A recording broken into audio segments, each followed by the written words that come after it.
next talk is on the VLTI measurements of ATB stars. Push the resolution to milliarc-second.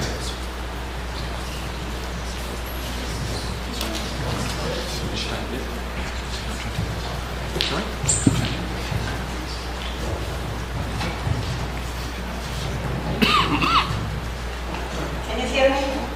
Yes.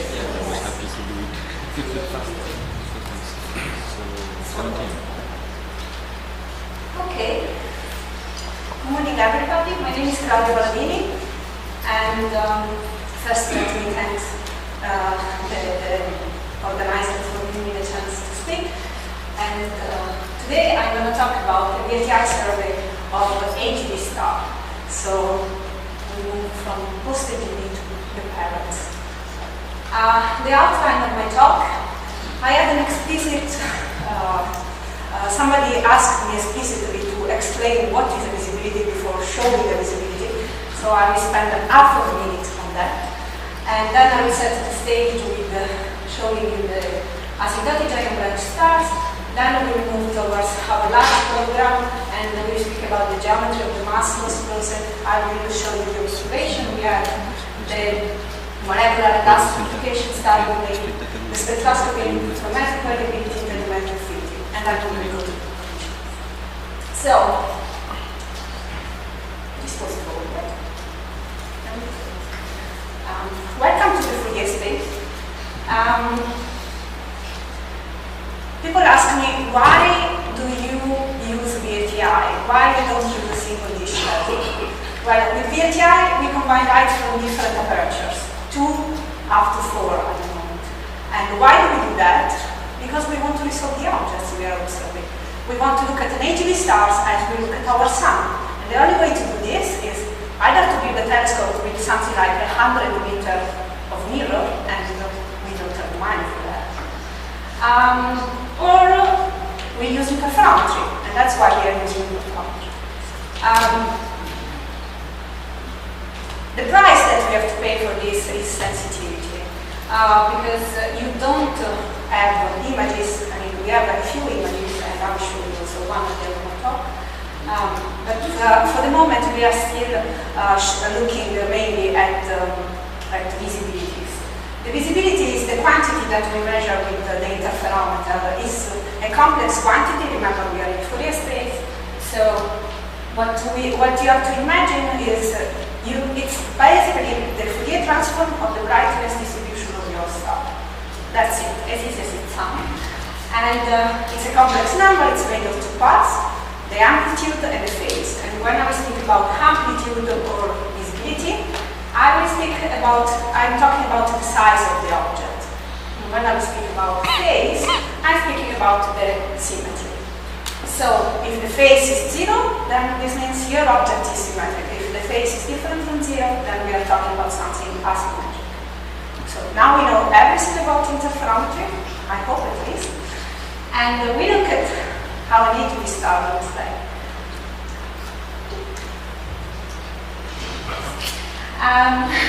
Didn't want to show up. We have, if you look at the atmosphere of an AGB star, it starts from the CO core, on top of which we have helium and hydrogen burning shells. Then you have a convective envelope. I see there. Then you have the convective envelope that time after time will dredge out some material and changing the chemistry of your star from oxygen rich to carbon rich. And then we move to what we observe in the near infrared, where you have a cooler temperature and you have molecule formation. And this molecule can be again either oxygen-rich or carbon-bearing molecules. Then we go to mid-infrared, where you have dust. Again, it depends on the chemistry of your star. The dust formation zone, the wing starts in this part. And then you move to the far infrared. You cannot read there, but yeah, you have what we call circumstellar envelope and wind, and that's the interstellar medium. With VLTI, with the interferometry, we are looking basically at these regions. And today I'm going to concentrate on the dust forming region, so I will speak about mid-infrared observations. AGB stars are very bright in the infrared, they have very extended atmosphere, optically thin. That's why it is, they have a perfect target for interferometry. That's why astronomers started to observe these objects as first targets. But the only to observe a target just because you can do it with your telescope is not a good reason to look at it, right? We want to do science, we are scientists. And the science we want to do today is the geometry of the mass loss process. This is an asymmetric planetary level conference. We know that many post-AGB stars show departure from spherical symmetry, and you show them a lot of very beautiful pictures under the GEOS. But asymmetries at a certain point should develop on the previous stage, right? But on the AGB, the picture is still unclear. With interferometry, we do observe asymmetries in the dust-forming region. There are a few works from below 2007 on up to 2008, more recently Saputo 2013, and you saw some docs already. I chosen to show you here, this is what I was telling you before, a phase that is non-zero. It means this object is asymmetric. And this was observed for a carbon Mira, and it is probably the signature of a dust cloud. And here we observed the phase, the signature. Here we observed it for the visibility. So we were mapping the same layer of the star, but at different position angles. And what we found is that very likely this star has a disk around. But these are just a few targets. And in 1990, Foix said that one should expect a significant progress from a large coordinated program of frequent observation. Few selected targets or a few light cycles based on as many as possible techniques from the UV to the radio wavelengths. And we tried to took him literally, and we took the chance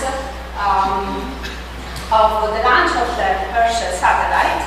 And there is this mass program that is the mass loss of the world stars that imaged with PAX a few objects from the AGB to red supergiant and so on. And they show that there are a series of different morphology for the atmosphere of the star, like fermata, high, and ring. And what we did, we started a joint venture in red, and we took the same sample object from Herschel, and we decided to observe them with Vizier and with MIDI to try to scan the atmosphere from the interface of the surrounding down inside, and to try to look where the symmetries do develop. And so this is the idea. The large program is a ground space synergy to study different layers in star, to study the geometry of the stellar envelope, and the questions we want to answer are: is the mass loss an episodic process? Where do the symmetries develop? How do the symmetries change in the evolutionary state? And can we find the same asymmetries that you see at the surface, at the interstellar medium interface, also deep inside? The program was accepted in 2011. We have a paper in preparation. We selected a sample of 15 targets with different chemistry, different variability type. And we had around 140 hours medium Vizier time spread over 2 periods, with 6 observations taken with the ATI MIDI. It means we have the interferometer that is combining light from 2 telescopes. We have visibility, spectral, phase information in the end band, right exactly where you see the dust. And then we have the Vizier images. Well, we were hoping to have Vizier images because we had really bad weather the first, the second, the third run. At the fourth run, the instrument broke down, so where is the camera? So please, can you put back in here because we really need it. So that's why I'm not going to show you any Vizier data today, and we will concentrate just on interferometry. So, okay, for the interferometry, what we need, we try to stay, as I told you before, at the same layer of the star, and we try to sample different position angle. And by comparing just the visibility, then you can check already if your object is symmetric or not. And our targets, if you put them in the IRIS color diagram, which is kind of diagram that shows the evolution of all the stars. Stars starts in box 1 and they move on here, and then they loop here when they become carbon stars. You can see that our sample is more or less here. These are objects with masses between 10 to the minus 9, 10 to the minus 6. We don't have infrared objects in this sample, but it is intended to extend then the program to other observations that are already there. Now, if you look at the visibility, you are used maybe to see visibility versus spatial frequency, but I will show you what we usually deal with, which are visibilities versus wavelengths, because we have different measurements for different wavelengths. And you can see here, if you have a carbon-rich Maya, that you are used to see the spectrum. You know there is SIC at 11.3 micron, this shows up like a bump, where the visibility is upside down. And then if you look at molecules, you will see here that there are these molecules. And here, this is a star that is kind of naked. It doesn't have very much dust, and it doesn't have SIC. So please remember the difference between this with SIC and this without. This is for the carbon stars, while if you look at the visibilities of oxygen-rich stars, then you will see something like this, and this is the position where we have the silicate dust. While if you don't have silicate dust, or maybe you are just a little bit, you will look at something like this. But I have to warn you that Harley showed up to give a really weird object in our sample. Enter. Come on, this will be fast. So we checked the interferometric variability because we had we had observation taken at different time, and we just compared them to see if we could observe any variability in the M-band, and we found that basically no, you don't observe any interferometric variability, maybe because the size of the structures involved is too small, or maybe because the media levels are too big. But it was found some variability in the case of some carbon-rich star in Nagata 2007, and we find no interferometric variability in all the oxygen-rich stars, but we don't have enough time series to check for the carbon stars. So this is something to look at in the future. But we do observe spectroscopic variability, and we do observe it between the MIDI data. This is the case of RTV at 8 micron. You can see that these are data from different cycles, so it can be intracycle or cycle-to-cycle effect. But you can see that the flux is basically changing with the different vision phases. And we do observe also a difference between high spectra and midi spectra, but this can be also a question of theory. We don't observe any difference in the shape of the dust. Okay. We found some interesting results in the case of the detached shells or ring. For example, the case of U1, where no strong departure from spherical symmetry was obtained, but we observed that there is a bit of dust for the star. We measured the diameter of 20 milliseconds, while in the near infrared it is 10. And if you look at the spectrum, you see there is a little bit of bump of SIC, but if you look at the visibility, and now you can recall to your mind what I showed you before, the visibility of SIC should look like this, like an X. In this case, there is nothing. And here we are 2 stellar radii. Maybe there is something here, we are around 10 stellar radii, but it's not clear. So, is there a detached shell of SIC around these objects? Is there some connection to muscle system where does the SIC form? We are kind of investigating this right now. And this is something that showed up to 2 objects, to the touch shell. Some weird cases, we have Leo where we could not fit the visibility point with any geometric models. We do observe differential phase, it means the object is not symmetric, but we really have no idea what is going on with this star. Another case was RTV, but this was already asymmetries here were already observed by Saput et al. 2013. And I wish to really look at model atoms here first for this star. And if we look at the overall result of the geometry, we find that most of our objects can be fitted with 1 or 2 spherical components, and so we do not observe any strong signature on the disk around the stars. Okay, so no preferential direction for what is the mass loss process. this is probably not a surprise. We think that, okay, one of the reasons why we don't observe this can be maybe that the visibility errors are too big, but we showed already in 2012 with some color simulation that it's enough to have a 15% of error to distinguish if you have a pronounced disk. So we are quite confident this is not the case. And then we found out that asymmetries to clamp show up at very low visibilities. And we are not probing this for all our stars because for some objects we didn't know how big they were when we choose them. So I think we can conclude that the environment is very likely cramping with small clamp. So conclusions. Is the mask also an episodic process? Yes, it is. We can observe this, and you can look at the results of our detached shells where we don't see SiC very close to the star, although it is expected to compensate before the amorphous carbon. And you can observe also spectroscopic variability. Where do the asymmetries develop? Asymmetries do develop in inner parts, but besides some exceptional cases, we expect, and in some cases we observe, only small asymmetric structure that can be reproduced with clouds. How do asymmetries change with evolutionary stage?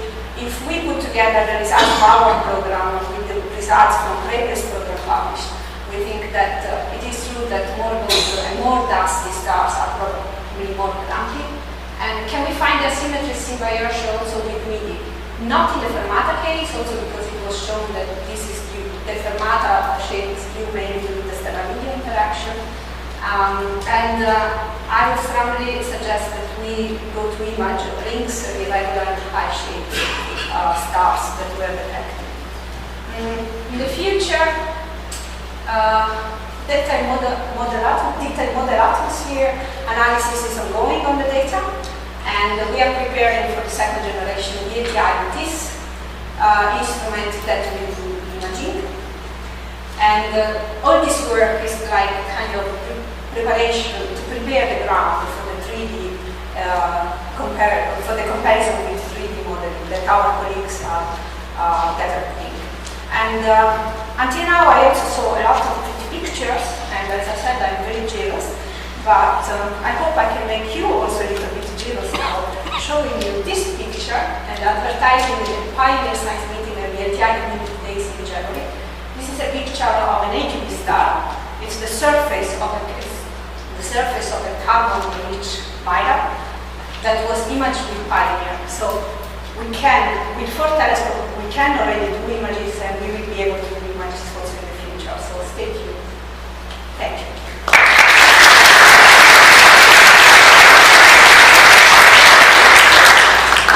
Thank you. It was a very interesting way to end as well. To see the first circle of an ATV star. Any questions? Ursula? Microphone coming. Can you give me a better idea? So MIDI does 10, 20 milliards seconds, right? I think the limit it goes is 20.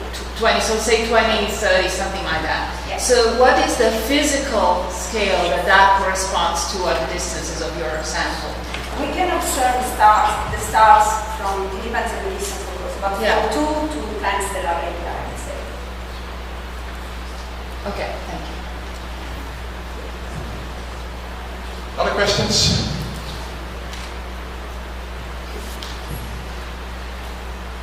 I think lunch is back next. Okay, thank you again.